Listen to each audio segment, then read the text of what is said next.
Yata, hello. I read Spider-Man Noir issue number 3, and let me tell you guys, this is a 10 out of 10.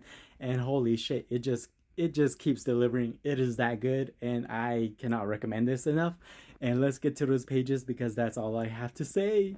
And we start off, and Peter is just full-blown Spider-Man. He is loving it, and he is going to go visit Ben Urich, regardless, and he does not know what has happened to him. And that's where we find him, and he is mad, he is pissed, it has happened again, people around him.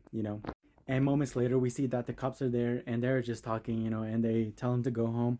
And then we see Norman pissed because they did not find anything on him. And he is talking to Triple J. He did not find any clues on more dirt on Norman, and he is just pissed. And so we see Peter walking alone, and the black cat, Felicia, has offered to talk to him. She wants to talk to him. And so he goes into her bar, and that's where they talk. And she tells Peter that he has all the dirt on Norman, the Goblin, all his operations, everything, the whole fucking baggage on Norman. And she proceeds to give it to Peter because she trusts him. And so he doesn't know what to do with it. Felicia has told him he can't take it to the cops. He can't take it to the Daily Bugle. So he is just wondering what to do with it. And that's when they're at their funeral.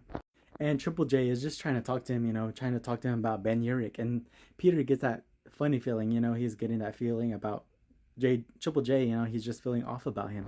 And so we see Peter doing some more Spider-Man shit.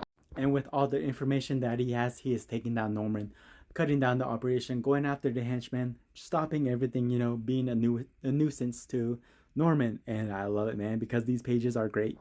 And Norman is just pissed. His whole operation is falling apart. He is pissed, and he deserves it.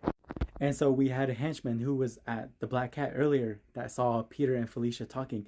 And so with all that info that he got from this henchman, he proceeds to go after Felicia and Peter. And that's where we see Spider-Man hanging around town, and he proceeds to go talk to JJJ, And it continues to the first issue, and man, it is shown that it is a setup to Peter, And so he is wondering who is doing this to him, so he has to get back on track. And he goes more into Urich's files on Norman, and he finds out a ton of shit, more shit, And he goes back to the morgue, and he goes to see JJJ's body. And it's revealed to be the chameleon. Holy fuck, dude, I did not expect it. I was like, oh, what the fuck? And so Norman has the real JJJ locked up and shit, And that's where we see Vulture at Aunt May's place. And oh my god, bro. If I was there, Vulture, you'll be getting something. Because holy fuck, he's terrifying. But of course, we end off like that. 10 out of 10. Believe my hype. This is really amazing. And I'm quite enjoying this. I'm so glad I picked this up. 10 out of 10. Have a good night.